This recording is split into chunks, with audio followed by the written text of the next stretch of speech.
টলিউডের প্রতিভাময়ী খ্যাতনামা নায়িকাদের মধ্যে অন্যতম পায়েল সরকার বেশ কয়েক বছর ধরে বড় পর্দায় প্রধান চরিত্রে অভিনয় করেছেন।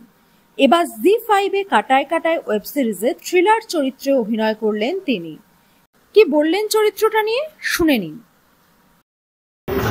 নারায়ণ সান্যালের গল্প অবলম্বনে তৈরি, এখন কি উপন্যাস পড়া হয়? মানে অ্যাকচুয়ালি অনেস্টলি স্পিকিং আমি ছোটোবেলা থেকে মানে অলওয়েজ স্কুলের বইয়ের ভেতরে গল্পের বইটাকে পড়তাম। সো মানে মানে একটা পয়েন্ট অবধি মানে এমন কোনো গল্প বা এমন কোনো অথর ছিলেন না আমি যাদের বই পড়িনি। তো মোটামুটি আমার সবই পড়া। তোমার চরিত্রটা সম্বন্ধে যদি একটু। চরিত্রটা সম্পর্কে আমার চরিত্রটার নাম কাবেরী, এবং যেহেতু থ্রিলার এবং সবকটা চরিত্র অনসাম্বল কাজ, সবকটা চরিত্রই খুব ইন্টারেস্টিং।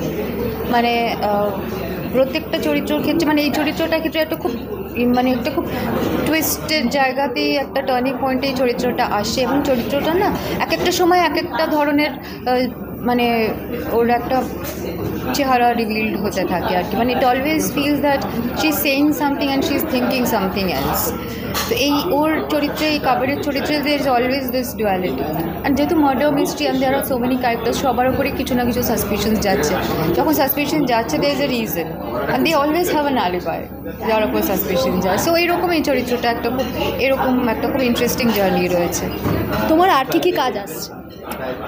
আমার সামনে একটা শ্যুট শুরু হচ্ছে, নজরবন্দি বলে একটা ছবি, যেটা দেবারতী ডিরেক্ট করছে। ইনফ্যাক্ট সায়ন বাসুর দুটো ছবির কথা হয়েছে। তো এই তিনটে আপাতত আছে, আর বাকি সব কাজ পুজোর পরে আছে। একটু কাটায় কাটায় নিয়ে দর্শকদের কিছু বলে দাও।